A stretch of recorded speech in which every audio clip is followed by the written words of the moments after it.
আজ হলো শ্রাবণ মাসের তৃতীয় সোমবার। তো আমি অ্যাজ ইউজুয়াল রেডি হয়ে গেছি, দেখতেই পাচ্ছ। আমি যাচ্ছি পুজো দিতে বাবার মন্দিরে। না না, এত কিছু বাবার মহাদেবের জন্য প্রয়োজন কিচ্ছু হয় না। বাবার জন্য শুধু সামান্য জল আর বেলপাতা। বাট আমি একটুখানি তাও ছোট্ট করে বাবার জন্য কিছু একটু করার চেষ্টা করেছি। মানে আমি তো কিছুই করতে পারিনি, বাট যেটুকুনি আমার মনে হয়েছে। তো আমি নিয়েছি হলো এটা, এখানে আছে 5 রকমের মিষ্টি আছে, তার সাথে গোলাপ জল নিয়েছি।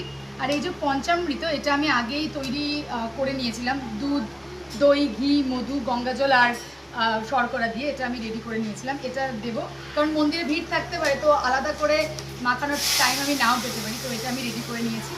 তারপরে তো গঙ্গা জল দেবো। আর ঘি নিয়েছি, ঘিয়ের প্রদীপের জন্য। আর 5 রকমের ফল আলাদা করে খুলে দেখাচ্ছি না। আকন্দমালা, বেলপাতা, এদিকে মায়ের মূর্তি আছে, মায়ের জন্য জবার মালা, বাবার জন্য আকন্দমালা, এইদিকে আকন্দমালা নিয়েছি। এছাড়া প্রদীপ নিয়েছি, সিদ্ধি, গাজা, তোমার পইতে, গাজার কলকে, যেগুলো এখানে মনে আছে, গাজার কলকেটা, হ্যাঁ এই যে গাজার কলকে, আর অন্যান্য ঠাকুরের জন্য মিষ্টি। তো এইগুলো আমি আপাতত বাবার জন্য অ্যারেঞ্জ করেছি।